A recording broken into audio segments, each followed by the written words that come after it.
பெண்களுடைய நம்ம முஸ்லீம் பெண்களுக்கு ஏற்படக்கூடிய இன்னொரு மன அழுத்தம் என்னன்னு கேட்டால், பிற சமுதாய மக்களை பார்க்குறாங்க, பிற சமுதாய பெண்களை பார்க்குறாங்க.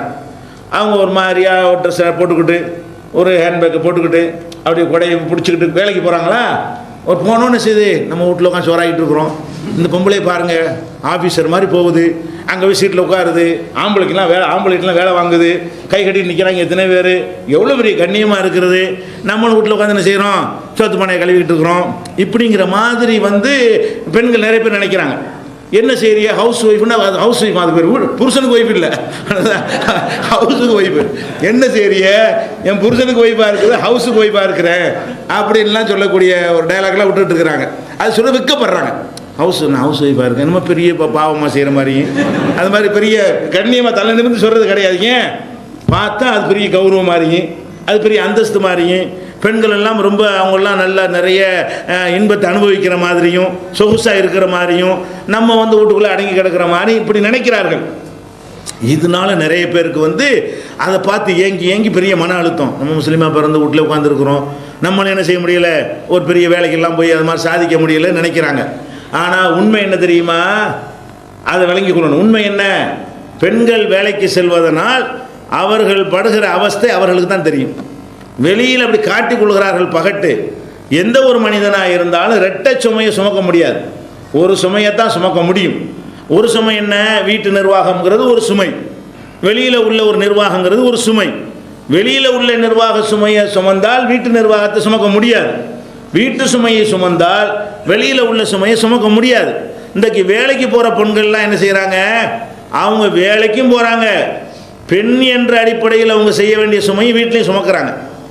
அப்போ புருஷனுக்கு சோறாக்கி கொடுத்துவிட்டு, பிள்ளைகள்லாம் பள்ளிக்கூடத்துக்கு பாதி பேர் அனுப்பி விட்டுட்டு, அப்புறம் வேகமாக என்ன செய்கிறது, வேலைக்கு போயிட்டு சாயந்தரம் விட்டோன்னா இப்போ சாப்பிடாம ஓடி வரும் பொழுது அவங்க படக்கூடிய அவஸ்தைகள் இருக்கிறத சொல்லி மாளாது.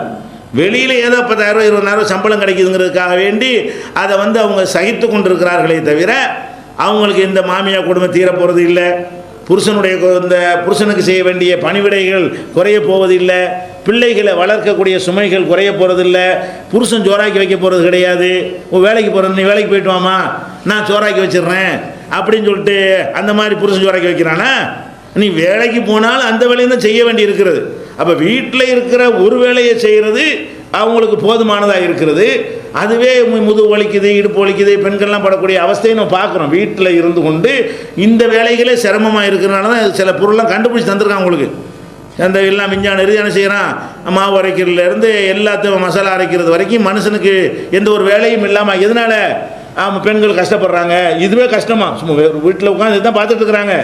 இதுவே கஷ்டம்ன்ற போய் தானே நீங்கள் மிக்ஸி வாங்கி கேட்குறீங்க, கிரைண்டர் வாங்கி தாங்கன்னு கேட்குறீங்க, வாஷிங் மிஷினுக்கு வாங்கி கேட்குறீங்க, இதெல்லாம் உட்காந்து துணி துவைச்சி எங்களுக்கு முடியாதுன்னு நினைக்கிறீங்க. அப்போ வீட்டில் உள்ள வேலையே கஷ்டம் நினைத்து கொண்டு இந்த சாதனங்கள்லாம் வரும் பொழுது அதுலேருந்து இன்னும் கொஞ்சம் சுமையை சுமந்துக்க வேண்டிய பைத்தியக்காரத்தனமாக இல்லை. இது எதுக்காக நீங்கள் வேலைக்கு போகணுன்ட்டு அந்த சுமை ஏற்றுக்கிறீங்க. இன்னும் சொல்ல போனால் கை குழந்தை உள்ள ஒரு தாயின்னு வச்சுக்கிறோங்க, கை குழந்தை இருக்குது. இந்த கை குழந்தையோடு உள்ள ஒரு தாய் வேலைக்கு போனால்னு சொன்னால் அந்த குழந்தை நிலை என்ன, அந்த குழந்தைய எங்கேயா விட்டுட்டு போக முடியுமா, பால் குடிக்கணுமே. அந்த தாய்ப்பால் கொடுக்க வேண்டியது அந்த 8 மணிலேருந்து சாயந்தரம் 5 மணி வரைக்கும் உள்ள இடைப்பட்ட நேரத்தில் ஒரு 5-6 தடவையாக அந்த குழந்தைக்கு பால் ஊட்டணுமா இல்லையா. அந்த 5-6 தடவை அந்த குழந்தைக்கு எப்படி பால் ஊட்டுவாங்க, வீட்டில் யார்ட்டையும் விட்டுட்டு போயிட்டாங்கன்னு சொன்னால் புட்டி பால் தான் கொடுக்கணும். அன்புக்கு அந்த குழந்தை ஏங்கும், கொடுக்க முடியாது. அப்போ அந்த தாய்க்கு அந்த பால் சுரக்கும், அதை கொடுத்தா தான் அவளுக்கு உடல் ரீதியாக ரிலீஃப் ஆகும். இல்லைன்னா அதுவே ஒரு வேதனையாக இருக்கும். அந்த வேதனையை தாங்கிக்கிட்டு உட்காந்து கையெழுத்து போட்டால் பெருமையாது. பேனாவில் உட்காந்து பெரிய அதிகாரி மாதிரி கையெழுத்து போடுவாங்க.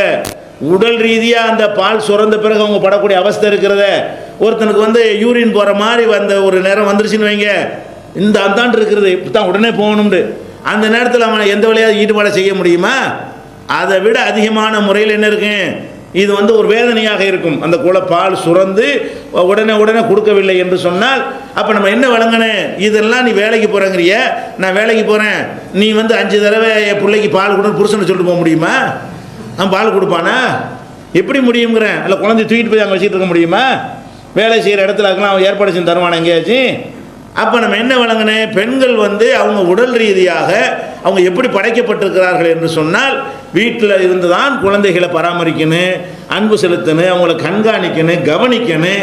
இதெல்லாம் கை குழந்தை இப்படி பெரிய பிள்ளைகளாக இருந்தால் அவங்க பண்ணக்கூடிய சேட்டைகளுக்கு கெட்டு தரதில் நாசமாக போகிறது காரணம் என்ன?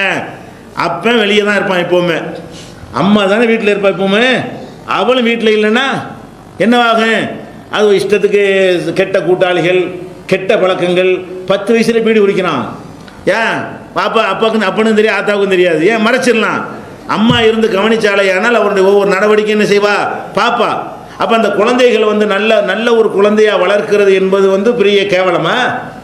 அது வந்து பெண் உரிமைக்கு இழுக்கா? பெத்திங்கள அது பெற்றதே இழுக்குன்னு சொல்லிட்டு இப்போ பெறாமல் இருந்துட்டு போங்க.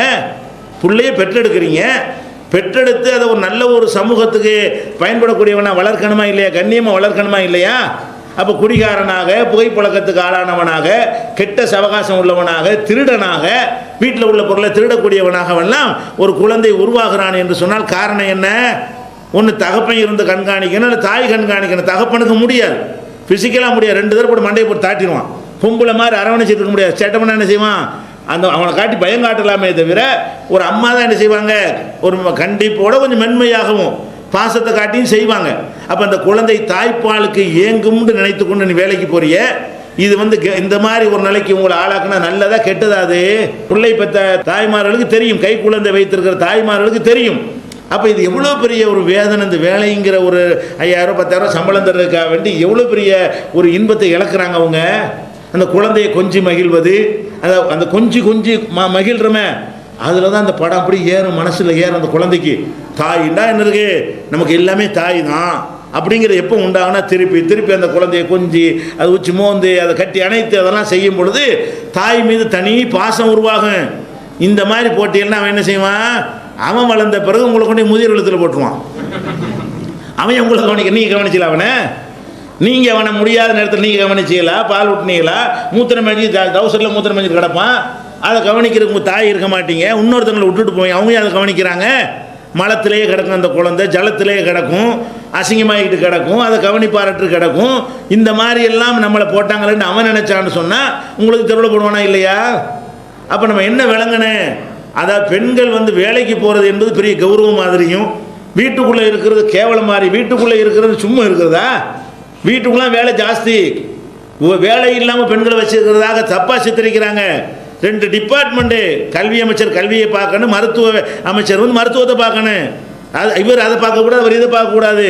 அவங்க இவங்களுக்கு ஒரு உள்துறை அமைச்சர், இவங்க வெளியுறவு.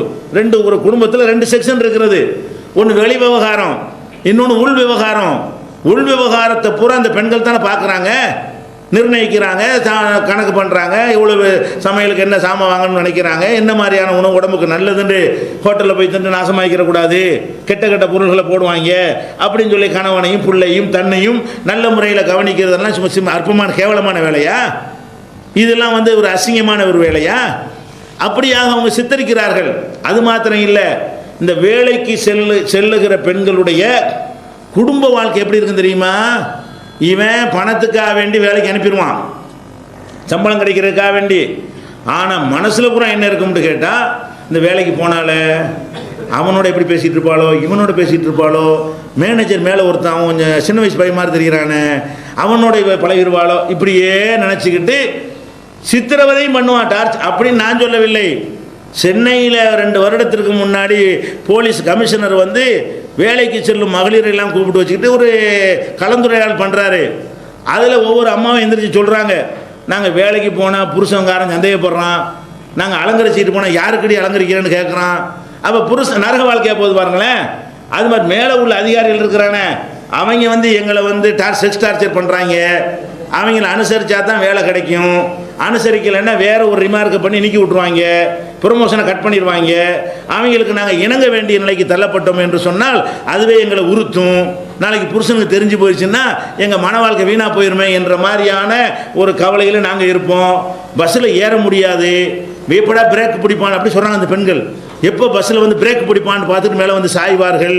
இப்படி பலவிதமான டார்ச்சர் பண்ணுகிறார்கள். போகிற வர வழியில் கேலி பண்ணுகிறார்கள். எங்களுக்கு நிம்மதியாக அந்த வேலைக்கு போகிறது மாதிரியான ஒரு நரக வேலை. நாங்கள் ரெட்டை சுமை சுமக்கிறோம், மாமனார் மாமியார் கொடுமை இப்போவும் எங்களுக்கு குறைந்தபாடு இல்லை. அப்போ அந்த போகிறவங்கள்ட்ட போய் கேட்டால் தான் தெரியும். பகட்டுக்கு இப்படி சொல்லிக்கிடுவாங்களே தவிர உள்ளுக்குள்ளே புழுங்கி புழுங்கி சாவக்கூடிய காட்சியை பார்க்குறோம். இந்த வெளி வேலைகள்லாம் செய்யக்கூடியது வந்து கணவனே இல்லை, கவனிப்பே இல்லை, சாப்பாட்டுக்கே வழி இல்லை, அவங்க தான் அதை கவனிக்கணும்ன்ற நிலைக்கு தள்ளப்பட்டால் அப்போ ரெட்டு சுமை சுமந்து ஆகணும். அது மாதிரியான ஒரு நேரத்தில் உள்ள பெண்களாக இருந்தால் அவங்க போய் ஏதாவது வேலை வெட்டி செஞ்சு சம்பாரித்து தான் பிள்ளைகளை காப்பாற்றணும்னா அது ரீசன் ஓகே. ஏன் அவங்க அந்த நிலைக்கு தள்ளப்பட்டு விட்டார்கள்.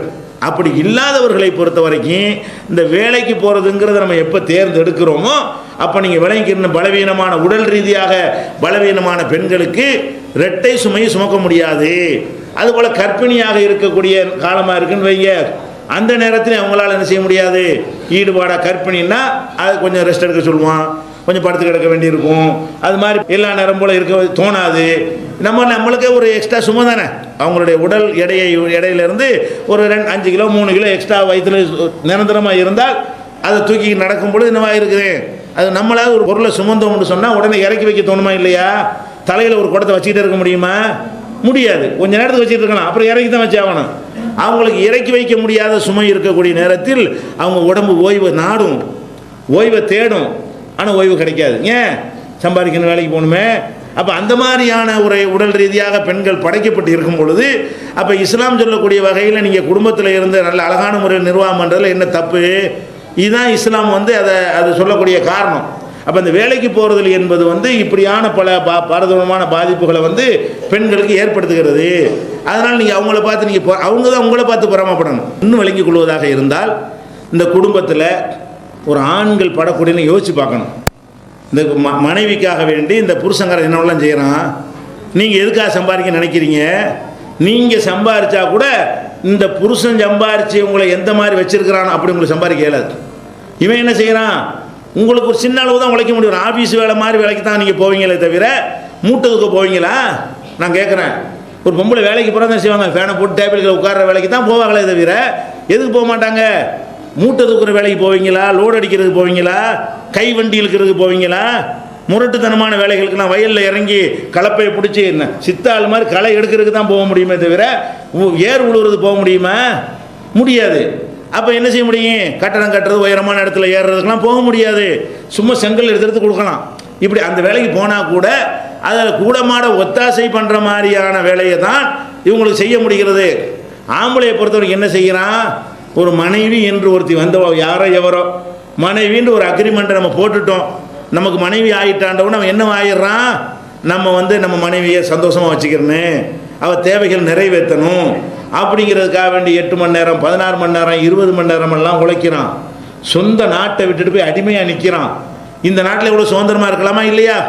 இந்த சமூக அமைப்புனால என்ன உங்களுக்கு கேட்டு இதெல்லாம் நீங்கள் செய்ய இயலுமா?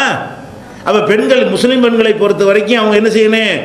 ஆண்களுக்கு ரொம்ப நன்றி கடன் பட்டவர்கள். ஏன்? இந்த சமுதாயத்தில் உள்ள ஆண்கள் வந்து அப்படி கஷ்டப்படுறான். அவனுக்கே ஒரு இளமையாக இருக்கக்கூடியவனுக்கு அவனுக்கே ஒரு இல்லற வாழ்க்கை தாம்பத்திய உறவு தேவை தானே. தேவையாக இருந்தும் கூட என்ன பண்ணுறான்னு கேட்டால் மனைவியை நல்லா வச்சுருக்கேன், மனைவி விரும்புகிறா, நகை நட்டு நிறைய போட ஆசைப்பட்றா, அந்த வீட்டில் உள்ள பார்த்துலாம் ஆசைப்பட்டு கேட்குறா, அது வேணும் இது வேணும்னு சொல்கிறா. ஊரில் உட்காந்து நம்ம வாங்க முடியாது. நம்ம அந்த இல்லறத்தை தியாகம் பண்ணிட்டாவது நம்ம என்ன செய்வோம்? போய் அங்கே கிடந்து கஷ்டப்படுவோம். பாஷை தெரியாத ஒரு நாட்டில் பலவிதமான எந்த விதமான உரிமையும் இல்லாத அங்கே பேசவும் முடியாது. நம்ம நாட்டில் மாதிரி ஏற்று பேச முடியுமா? வாயை திறக்க முடியாது. 3 பேர் ஒன்றா உட்காந்து பிடிச்சி கொண்டு வச்சுருப்பாங்க. அந்த மாதிரியான எந்த ஒரு உரிமை, ஓட்டுரிமை கிடையாது, சட்டப்பூர்வமான எந்த உரிமையும் கிடையாது, கார்டு இல்லாமல் வெளியே நடமாட முடியாது. அது மாதிரி பாஸ்போர்ட்டை கூட கையில் இருக்காது, அவங்க கையில் மாட்டிக்கிட்டு இருக்கேன். பிடிக்கலன்னு சொல்லி உடனே புறப்பட்டு வர முடியாது. அவன் என்னைக்கு பாஸ்போர்ட்டை ரிலீஸ் பண்ணி தர்றானோ அன்றைக்கி தான் நாட்டை விட்டு வர முடியும். அது மாதிரி ஒட்டகத்தை மயக்க விட்டாலும் சரி, உங்களை வந்து என்ன மாதிரி வேலையில் போட்டாலும் சரி, அந்த இந்த விசா எவ்வளோ காலம் இருக்குதோ அது வரைக்கும் உங்களால் தப்பிச்சு என்ன செய்ய முடியாது. அங்கேருந்து அவன் என்ன மாதிரி வேதனைலாம் படுறான்னு உங்களுக்கு தெரியும். அரபு நாடுகளில் போய் இந்த மாதிரியான ஏஜென்ட்டுகளை நம்பி பொய்யா சொல்லி 40,000 ரூபா சம்பளம் அந்த மாதிரி வேலை, கலெக்டர் வேலை மாதிரி சொல்லுவாங்க, பில்டப் கொடுப்பாங்க. அதை நம்பிக்கிட்டு அங்கே போனால் என்ன செய்வாங்க? பாலைவனத்தில் கொண்டு ஒட்டகத்தோடு போட்டு விட்ருவாங்க. ஒட்டகத்தை கடிக்கிற உண்ணி நம்மளையும் கடிக்கும். ஒன்றும் பண்ண முடியாது. அவனுக்கு பழக்கமே இல்லை. ஆடு மாடு மாதிரி நினச்சா அது ஒரு டைப்பாக இவனை டீல் பண்ணும், உதைக்கும், கட்டிக்கும். ஆடுலாம் கடிக்காது, மாடெல்லாம் முட்டை தான் செய்யும், ஒட்டகம் வந்து கடிக்கும். இதெல்லாம் அவனுக்கு விளங்காது. இந்த மாதிரி ஒட்டகம் கடி வாங்கிக்கிட்டு மிதி வாங்கிக்கிட்டு பாலைவனத்து வெயிலை தாங்கி கொண்டு அந்த ஒட்டகத்தோடு சேர்ந்து உள்ள அந்த கிருமிகளோட இவனும் பழகி கொண்டு இந்த மாதிரி அவன் வாழ்ந்துக்கிட்டு இருக்கிறான். பிடிக்கல, வர நினச்ச முடியலைங்க. இறங்கணும்னு பாஸ்போர்ட் வச்சு வச்சுக்கிறாங்க. இறங்கணும்னு செய்வான், பாஸ்போர்ட் கையில் இருந்தால் தானே விமானத்தோடையே ஏற்றிட்டு வர முடியும். உங்களுக்கு வெளியவே நடமாட முடியாது. அந்த அக்காமான்னு ஒரு கார்டு வச்சுருக்கலாம், வெளியே நடமாட அதுதான் தருவான். அப்புறம் பாஸ்போர்ட்டு எல்லா ரெக்கார்டும் அவங்க கையில் மாட்டிக்கிறோம். அப்போ எத்தனை வருஷத்துக்கு நீங்கள் போனீங்களோ அது வரைக்கும் வச்சுட்டு அப்புறமா அனுப்பி விடுவான். அப்போ இந்த மாதிரி செய்கிறான். எதுக்கு செய்கிறான்? எதுக்காக வேண்டி நீங்கள் அதை பார்த்து ஆசைப்படுறீங்க? அவங்கள பார்த்து நம்முடைய கணவன்மார்கள் நம்மளை கல்யாணம் பண்ணிக்கிட்ட காரணத்துக்காக வேண்டி என்ன மாதிரிலாம் கஷ்டப்படுகிறார்கள். ஒரு கடை வைக்கிறாங்க, ஒரு வேலை செய்கிறாங்க, எந்த வேலைனாலும் செய்ய ரெடியாக இருக்கான். தள்ளு வண்டியில் தள்ளிக்கொண்டு என்ன செய்கிறான், வந்து சுண்டல் வியாபாரம் பண்ணி குடும்பத்தை காப்பாற்றுறான். இந்த தள்ளு வண்டியில் தள்ளிக்கிட்டு போய் இதெல்லாம் செய்கிறது பெண்களுக்கு விட்டால் சாத்தியப்படுமா? சில பேர் செய்யத்தான் செய்கிறாங்க நிர்பந்தத்துக்காக வேண்டி. அது எல்லாருக்கும் இயலுமா? அது அவங்களுடைய உடல் ரீதியாக அதெல்லாம் அவங்களுக்கு தாங்கக்கூடிய ஒரு விஷயமா? அப்போ இந்த மாதிரியெல்லாம் நம்ம பார்க்கக்கூடிய நேரத்தில் குடும்ப வாழ்க்கையில் இந்த சமூகத்தில் நீங்கள் மனைவியராக இருக்கிற மாதிரி ஒரு கண்ணியம் வேறு எந்த சமூகத்திலையும் கிடைக்காது. எல்லாத்தையும் ஆம்பளை ஏற்றுக்கிறான், நகையாக செஞ்சு பூட்டுறான். ஏன்? அவன் ஆசை என்ன? சோறு கொடுக்கறது மட்டும்தான் அவனுக்கு கடமை மார்க்கத்தில். உங்களை மானத்தை மறைக்கிறதுக்கு ஒரு ட்ரெஸ்ஸு கொடுக்குறது அவனுக்கு கடமை. அதுபோக ஏதோ வாடகை வீட்டிலே வச்சா அவங்களுக்கு போதும். குடியிருக்க ஒரு இடம் தர வேண்டும், அதுக்காக வேண்டி பெரிய அரண்மனை கட்டித்தர வேண்டிய அவசியம்லாம் கிடையாது அவனுக்கு. ஒரு குடிசையை போட்டு தந்தால் கூட நீங்கள் இருந்துக்கிற வேண்டியதுதான். அப்படியே எல்லாம்பளையும் செய்கிறான். மார்க் அவனுக்கு எதை கடமையாக்கி இருக்குது அவ்வளோ நிப்பாட்டிக்கிறானா? அதை தாண்டி என்ன செய்கிறான்? வாங்குற சொத்தையெல்லாம் பொண்டாட்டி பேரில் எழுதுனவன் இருக்கிறான். ஒவ்வொரு சஃபருக்கு போயிட்டு வரும் பொழுதெல்லாம் ஏதாச்சும் 10 பவுன் 20 பவுன் கிடச்சா என்ன செய்கிறான்? வயிற்றை கட்டி வாயை கட்டி அவனே சமைச்சு, அவன் சமைச்சு எந்த லட்சணத்தில் இருக்கு? 4-5 பசங்க சேர்ந்து என்ன செய்வானுவ? சமைச்சு ஒரு ரசத்தை வச்சு அதான் சாப்பாடு.